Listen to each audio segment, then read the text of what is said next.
Singh Dhoni CSK அணியின் கேப்டனாக மீண்டும் அவதாரம் எடுத்துள்ளார் அப்படின்ற செய்தி இப்போ வெளியே வந்திருக்குது. I have seen this is a classic. Wait a minute, what அப்படிங்கிற மாதிரி பல மீம் டெம்ப்ளேட் நீங்க இந்த இடத்துல போட்டுக்கலாம். ஏற்கனவே இந்த மாதிரி ஒரு சம்பவம் அதுக்கு முன்னாடியே நடந்திருக்குது. அதாவது ரவீந்திர ஜடேஜா அவர்கள் சிஎஸ்கே அணியுடைய கேப்டனாக இருந்த பொழுது ருத்ராஜ் கெய்க்வாட் இப்ப எப்படி வந்துட்டு காயத்தின் அடிப்படையில் வெளியே செல்லப்படுகிறாரோ அதே மாதிரி அங்க அவர் வந்துட்டு கேப்டன்சியே காயமா கிடக்குதுங்க அப்படின்ற மாதிரி அவரை வெளியே அனுப்பிட்டு நீங்க நார்மல் பிளேயரா மட்டும் கண்டினியூ பண்ணுங்க பாஸ், நீங்க உங்களுக்கு நாங்க பிரஷர் கொடுத்துட்டோம் தேவையில்லாம, ஐ எம் வெரி சாரி அப்படின்ற மாதிரி சிஎஸ்கே கேட்டு அவரே வந்துட்டு நான் கேப்டன்சியில இருந்து ஸ்டெப் டவுன் செய்கிறேன்னு சொல்லி ரவீந்திர ஜடேஜா அனௌன்ஸ்மெண்ட் போட்டு அப்போ மகேந்திர சிங் தோனி திரும்பவும் கேப்டனா வந்துன்ற ஒரு சம்பவம் நடந்துச்சு.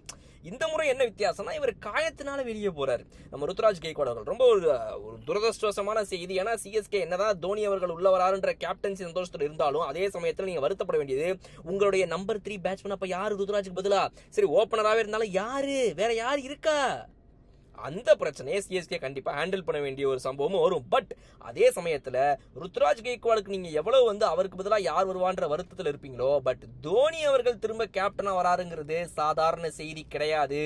இப்போ சிஎஸ்கேவை பொறுத்த வரைக்கும் சரி இல்ல இந்திய அணிக்கு அவர் கேப்டனா இருந்த போதும் சரி, ஒரு கேப்டன்சி மெட்டீரியலுக்கு ஒரு பேர் போனவர் அப்படின்னா அது மகேந்திர சிங் தோனி.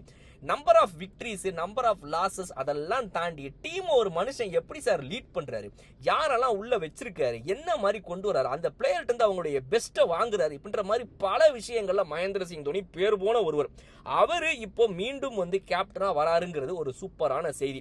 எப்பா நல்ல வேலைப்பா சிஎஸ்கே, உங்களுக்கு நான் ஒரு கோடான கோடி நன்றி. ஏன்னா ருத்ராஜ் கெய்க்வாட் வந்துட்டு இப்போ வந்து காயத்தினால் வெளியே போறாருன்ற செய்தியை மட்டும் அறிவிச்சுட்டு தோனி கேப்டனுங்கிற செய்தியை அறிவிக்கிறதுக்கு ரொம்ப நாள் ஆக்கிருந்தீங்கன்னா டென்ஷன் ஆயிருப்போம். நல்ல வேலை நாளைக்கு கேகேஆர் மேட்ச் உடனடியாக இப்பவே அறிவிச்சிட்டீங்களே, நாளைக்கு வரைக்கும் வெயிட் பண்ணாம அப்படின்னு சொல்லி இப்ப சந்தோஷப்படுறாங்க எல்லாருமே. நான் என்ன நினைச்சேன்னா கேகேஆர் மேட்ச் அப்போ டாஸ் போட யார் வருவா யாரு சிஎஸ்கேவின் அடுத்த கேப்டன் எல்லாம் வெயிட் பண்ணிருப்பாங்க. அப்போ வருவார் தலை என்ட்ரி அது இன்னும் வெயிட்டா இருந்திருக்கும் ஆக்சுவலா, பட் மிஸ் பண்ணிட்டாங்க சிஎஸ்கே. டெக்னிக்கல் எரர், அதுதான் நம்ம சொல்லணும். பட் இருந்தாலும் வந்து சூப்பரான செய்தி, மகேந்திர சிங் தோனி அவர்கள் மீண்டும் கேப்டன். நிறைய விஷயங்களை சரி செய்வதற்கான ஒரு வாய்ப்பு.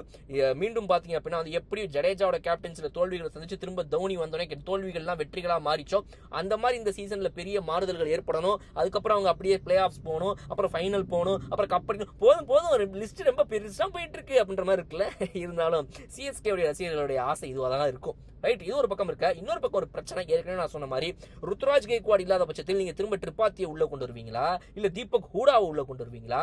யாரு உங்களுடைய இந்தியன் பேட்ஸ்மேன் அவரை ரீப்ளேஸ் பண்ண போறது? என்ன கேட்டா பெஸ்ட் ஷைக் ரஷீத் மாதிரி யாராவது ஒருத்தர் எடுத்து உள்ள போட்டு வச்சுக்கோங்க, அழகா இருக்கும், டீம் சூப்பரா இருக்கும் பாக்குறதுக்கு. இது பத்தாவதுக்கு ஏற்கனவே வந்து தோனியை பேசாம ஓப்பனிங் இறக்கி விட்டுறாங்க, மிடில் ஆர்டர்ல வேணா வேற யாராவது ஒரு இந்தியன் பிளேயரை கொண்டு வந்துக்கலாம் அப்படின்னு நிறைய பேர் சொல்லிட்டு நம்ம பாஸ்கில இருந்து ஆரம்பிச்சு பல பேர் இப்ப கிரிக்கெட் ஃபிரண்டன்ட்லயே வந்துட்டு அதை சொல்லிட்டு இருக்காங்க. பட் நம்ம அதுக்கான ஒரு அவ்வளவு தூரம் நம்ம போவேன் இப்போத்துக்கு, கொஞ்சம் லைட்டா நம்ம பொறுமையா போவோம். அந்த வேகத்தில் பார்க்கும்போது ரெண்டு சோகம், ஒரு சோகம் ஒரு நல்லது அப்படின்ற ரெண்டு செய்தி வந்திருக்கு. இந்த ரெண்டு செய்தியை நீங்க எப்படி பாக்குறீங்க? ருத்ராஜ் கெய்க்வாட் வெளியேறுகிறார், மகேந்திர சிங் தோனி கேப்டன் ஆகிறார். நம்ம கிட்ட இப்ப பிளேயிங்ல ஒரு இந்தியன் பிளேயர் குறைகிறாரு, ஆனா அதே நேரத்தில் தோனி கேப்டன் ஆகிறாரு. ரெண்டு செய்தி ஏங்க இந்த மாதிரிலாம் உங்களால சொல்லாம இருக்க முடியாதா? சந்தோஷத்தை மட்டும் சொல்லுங்க, ஏங்க இப்படி சோகத்தையும் சேர்த்து கொடுக்குறீங்க அப்படின்ற மாதிரி இருக்கு. பட் என்ன பண்றது, ருத்ராஜ் உள்ளுக்குள்ளேயே இருக்கணும், அவருக்கு அடியும் படக்கூடாது, ஆனா தோனி கேப்டனும் ஆகணும்னா இதெல்லாம் கொஞ்சம் ஓவரா இல்ல? ஏதாவது ஒன்று நடந்தா இந்த மாதிரி சில விஷயம் நடக்கதான் செய்யும். ரைட் விடுங்க, பாசிட்டிவ் மட்டும் யோசிங்க, நெகட்டிவ்லாம் சரியா போயிடும். ருத்ராஜ் திரும்ப வந்து மீண்டும் சரியாகி நான் மீண்டும் வரான்னு தோனி எப்படி இப்ப கேப்டன் வந்தாரோ அதே மாதிரி அடுத்த வருஷம் ருத்ராஜ் கெய்க்வாட் அவர்கள் ரொம்ப ஸ்ட்ராங்கா வருவாரு. பட் இப்ப நடக்க போற விஷயங்கள் எப்படி இருக்க போகுது, சிஎஸ்கே எவ்வளவு பாசிட்டிவா அமைய போகுதுங்கிறத பத்தி யோசிப்போம். இன்னும் சூப்பரான நான் உங்களுக்கு பாக்குறேன். அதுவரை விடைபெறுது உங்கள். Okay bye.